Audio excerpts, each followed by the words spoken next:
ऋषि मुनियों की पावन धरती, देश धर्म का नाता है।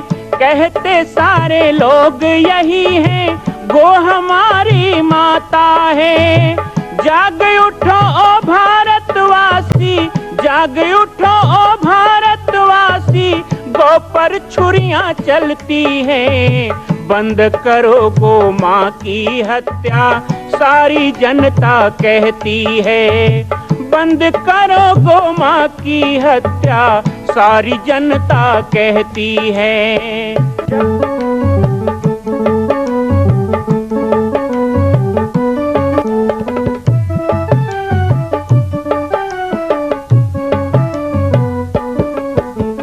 जगह जगह पर बूचड़ खाना, लाखों गौएं कटती हैं। किसे सुनाए व्यथा हमारी, नैना नीर बहाती हैं। रक्षा करना गौ माता की, रक्षा करना गौ माता की, गीता ज्ञान सिखाती है। बंद करो गो माँ की हत्या, सारी जनता कहती है। बंद करो गो माँ की हत्या, सारी जनता कहती है।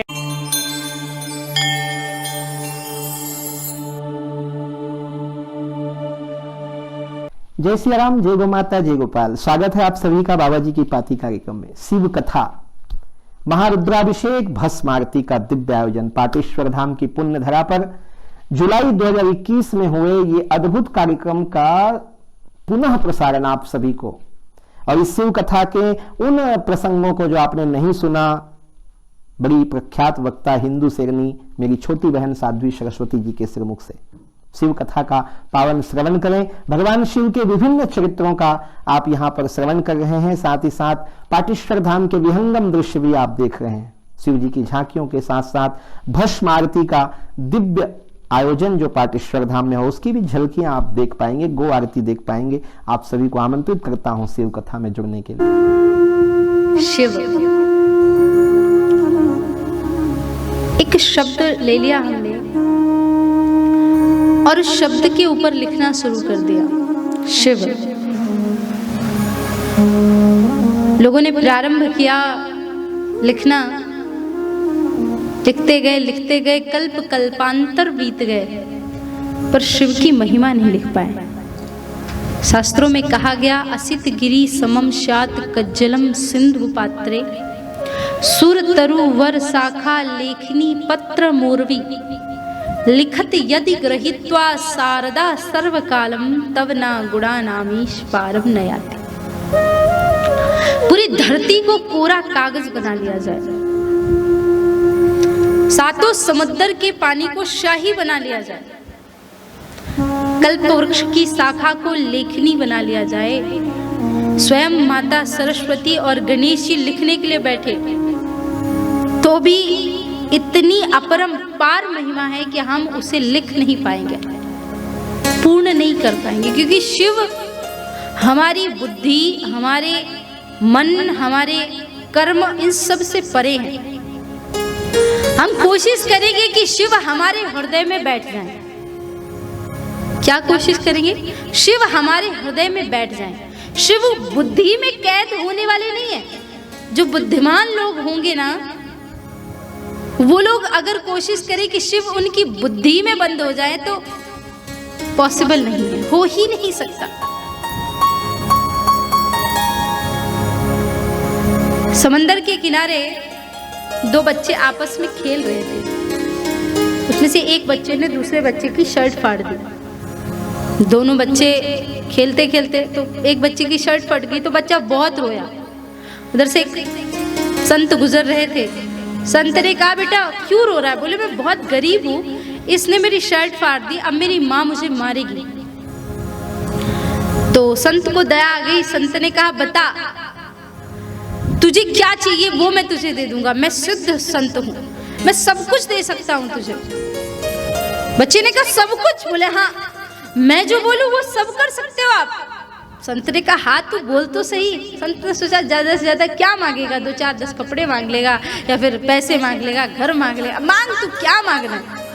बच्चे ने कहा 2 मिनट रुकना। दौड़ता दौड़ता अपने घर गया, एक कटोरी लेके आया, बोले बाबा जी इस कटोरी में पूरा समंदर भर दो। संत हतप्रभ रह गया। संत ने कहा आप बच्चे हो छोटे से, लेकिन आपने मुझे ब्रह्म ज्ञान दे दिया कि जैसे इस छोटी सी कटोरी में समंदर को नहीं भरा जा सकता, वैसे इस छोटी सी बुद्धि में ब्रह्म को नहीं भरा जा सकता। जो शिव है वो साक्षात कई समंदरों से भी अपार है और हमारी बुद्धि इतनी सी। इसलिए कोशिश करो कि शिव को हृदय में बिठाओ। हृदय अपार है, हृदय से बड़ा कुछ नहीं है। भगवान कहते ना हम वसामि वैकुंठे न योगिनाम हृदये न चा। मैं वैकुंठ में नहीं रहता, मैं कैलाश में नहीं रहता, मैं गोलोक में नहीं रहता, मैं साकेत में नहीं रहता, मैं रहता हूँ भक्तों के हृदय में। भक्त कहे उठ तो उठता हूँ, भक्त कहे सो तो सोता हूँ। भगवान भक्तों के बिना कहीं जाते ही नहीं। और भगवान शिव तो अपने भक्तों के सबसे ज्यादा अधीन है।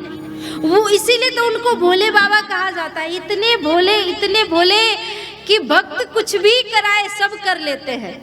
हाँ, भांग धतूरा भक्त पिलाते हैं, नाम भगवान का लगाते हैं, है ना। बोले भोले बाबा को पीने का मन है, भांग चढ़ा दी और खुद पीने बैठ गए महाराज। जिसने जहर पी लिया उसके लिए भांग धतूरा कोई मायने नहीं रखता महाराज।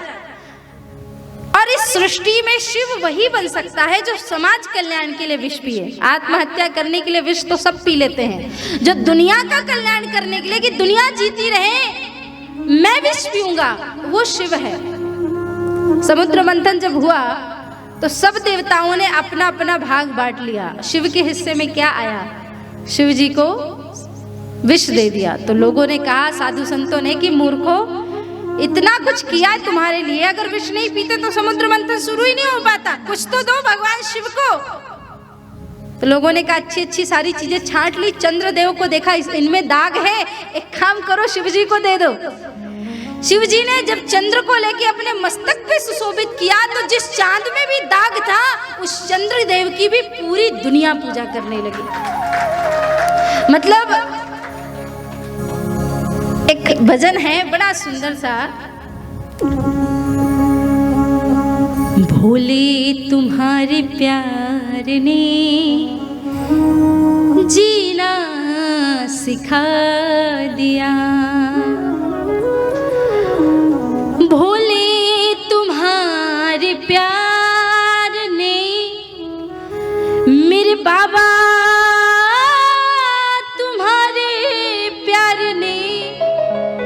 जीना सिखा दिया, मिट्टी को आपने प्रभु सोना बना दिया, तेरे सिवा नहीं कोई मेरा जहान में,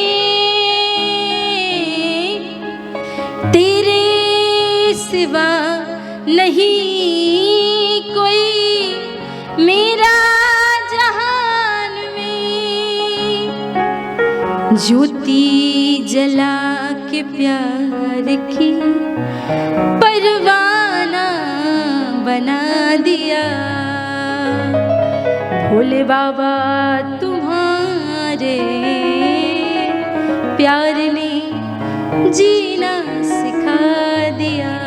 जिसको भी छूले भोला वो कंकड़ कंकड़ शंकर बन जाता है और हर घर में फिर पूजे जाते हैं। तो वो चंद्रदेव जिनमें दाग था वो मस्तिष्क पे आकर के शोभायमान हो गए प्यारे।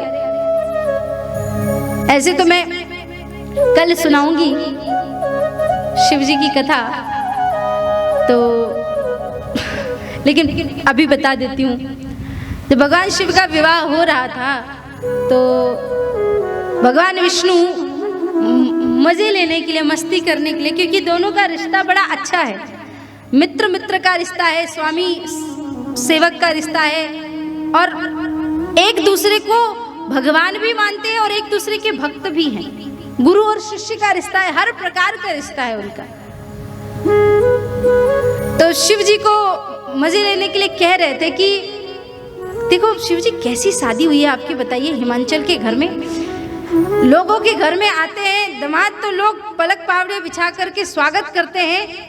आपकी सास तो आई और आपको देख करके मूर्छित हो गई, थाली वाली पटक के चली गई। ये कैसे घर में आपने विवाह कर लिया? अरे कम से कम जरा थोड़ा दिया जला के आरती उतार देती। तो शिव जी ने कहा कि हाँ बेचारी आई तो थी आरती लेकर के, पर जिसने सोचा जिसके मस्तिष्क पे साक्षात चंद्रदेव चमक रहे हैं उसको छोटा सा दिया दिखाने का क्या फायदा, इसलिए नहीं उतारी आरती। भगवान विष्णु ने कहा अच्छा तो चलो कम से कम थोड़ा पानी लेके पानी उतार देती, नजर उतार देती। बोले सोचा जिसके माथे से स्वयं गंगा बह रही है उसको चुल्लू पर पानी दिखाने से क्या फायदा। अरे छोड़ो छोड़ो, आपके ससुराल वाले तो है नहीं, शिव जी तो 100 सुनार की 1 लोहार की। शिव जी ने कहा हमको आप बता रहे हैं कि ये नहीं किया वो नहीं किया, आपके ससुराल में तो लोग आपको फरसा लेकर के तब दौड़ पड़े। हाँ, परशुराम महाराज महेंद्र पर्वत से दौड़ के आपको मारने तक पहुंच गए, तब भी आप डटे रहे शादी करने के लिए, हम क्यों ना करें अपना ब्याह। ऐसा उनका विरोध चलता रहता है, ऐसा उनका प्रेम चलता रहता है आपस में। जो भी स्पर्श कर ले शिव जी वो हर चीज पूजनीय हो जाती है। इसीलिए कहा गया समर्थ कहू नहीं दोष गोसाई। इसका मतलब ये नहीं कि समर्थवान को कोई दोष नहीं होता, इसका मतलब ये होता है कि दोष भी समर्थवान के पास जाकर के निर्दोष हो जाता है, दोष में भी दोष नहीं रह जाता।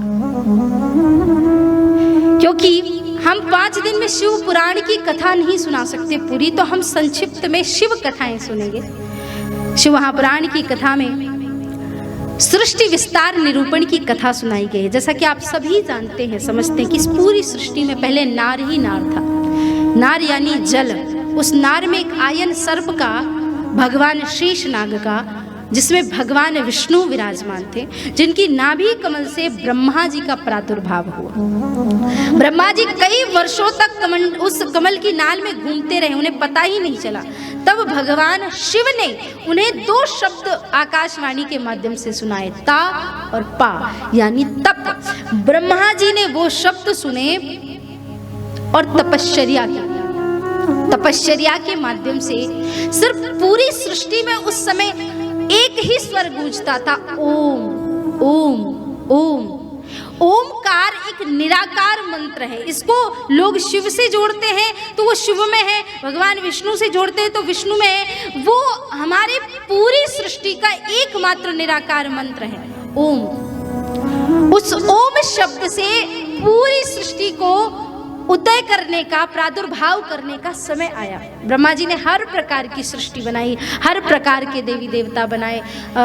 धन पाने के लिए कुबेर की तपश्चर्या करो कहा जाता है, अगर घर बनाना है तो विश्वकर्मा की आराधना करो, अगर आपको अमृत चाहिए या कोई व्याधि है तो अश्विनी कुमारों की आराधना करो। इस प्रकार से सभी प्रकार की कामनाओं के लिए सब देवता बनाए। शिव जी की बारी आई कि शिव जी के पास कोई क्या मांगने आएगा। लोगों ने बना तो दिया है कि ये, शिव जी ने कहा नहीं नहीं मेरे पास कुछ मांगने मत आओ, ऐसे तो मैं सब दे देता हूँ, मेरे पास कुछ है ही नहीं।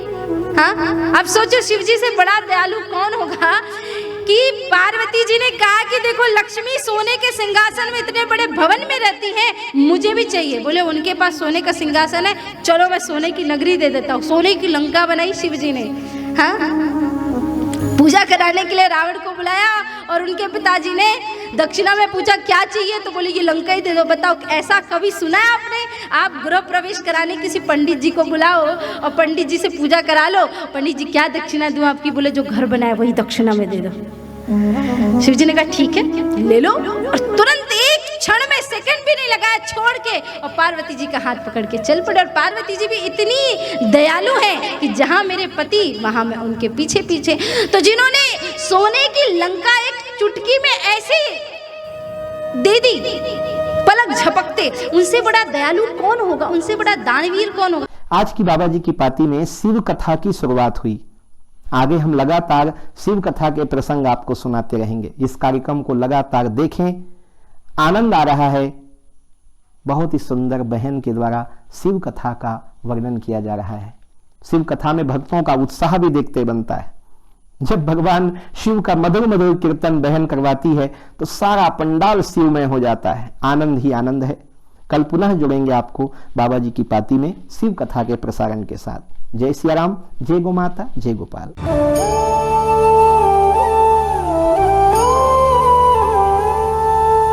कठिन इसलिए है कि आप कहीं भी जाओ, कोई चाय रख देगा तो थोड़े पूछोगे गाय का दूध है कि भैंस का दूध है। इसलिए लोगों को कठिन लगता है। बाजार में जा रहे मिठाई खाना है, फट से लिया, आधा किलो खा लिया। जलेबी खाने का मन हो गया, खा लिया, देखते ही नहीं कि डालडा मिला है, सुअर की चर्बी से बना है। राष्ट्रीयता की बात नहीं करनी है, धर्म का घोष नहीं करना है। इसके लिए जरूरी है कि हमको वैसा बनना है। संघ का हर कार्यकर्ता संत होता है, संत से बढ़कर होता है, ये संत मानते हैं। क्योंकि हम संत भी जजमानों के चक्कर में कई बार इधर उधर हो जाते हैं अपने खान पान सबसे, लेकिन संघ का कार्यकर्ता अपने दायित्व को लेकर चलता है, उस अनुशासन में चलता है, उस दिनचर्या में चलता है। तो आप उससे प्रशिक्षण ले रहे हैं तो आप में भी वो गुण होना चाहिए। आप किसी दूसरे आदमी को कहोगे भाई साहब भैंस का दूध पीते हो, उसके जगह गाय का दूध पियो, वो आपको पलट के पूछ सकता है आप किसका पीते हो। तो इसलिए गौरवती बनने का संकल्प लो, शुरुआत करो, गौ माता के लिए कुछ कर सकते हैं। गाय का हिस्सा निकालना।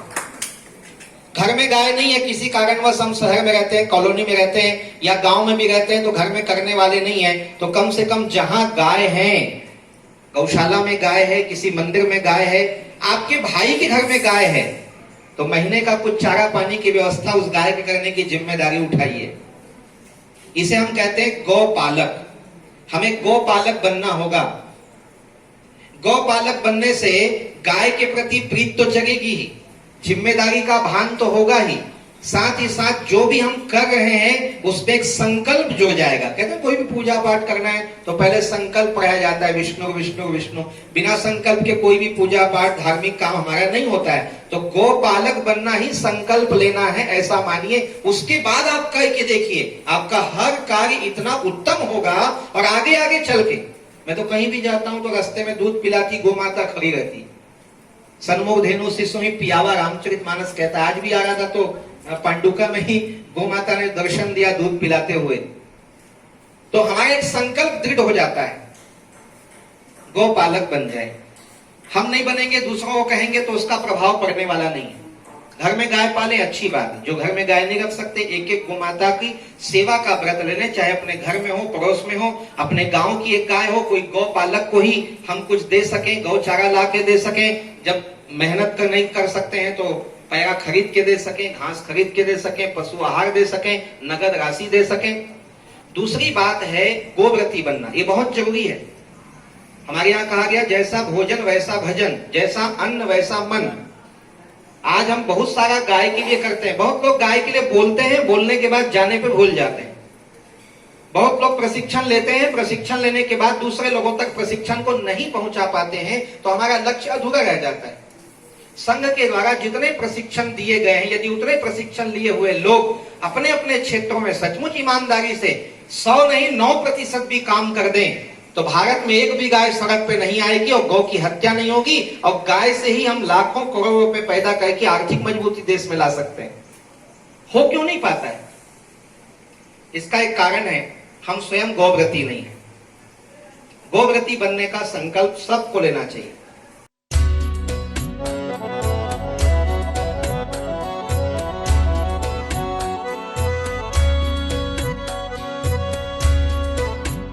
मां कौशल्या की पावन जन्मभूमि छत्तीसगढ़ प्रांत में बालोद जिला में स्थित है श्री सर्वसिद्ध शक्तिपीठ जामड़ी पाटेश्वर धाम। परम पूज्य सद्गुरुदेव राजयोगी बाबा जी की तपस्थली श्री पाटेश्वर धाम और विश्व के अद्वितीय मां कौशल्या जन्मभूमि मंदिर निर्माण का दर्शन करने और इसी प्रकार समसामयिक विषयों पर अपना ज्ञान वर्धन करने के लिए और 10,000 गायों के लिए बनने वाले श्री हनुमान नंदीशाला गो अभ्यारण्य का समाचार प्राप्त करने के लिए आप सभी देखते रहें YouTube चैनल पर राम बालक दास, और हमारे चैनल को आप सभी सब्सक्राइब करें, घंटी का बटन दबाएं ताकि आप सूचनाओं से जुड़े रह सकें। जय श्री राम, जय गौ माता, जय गोपाल।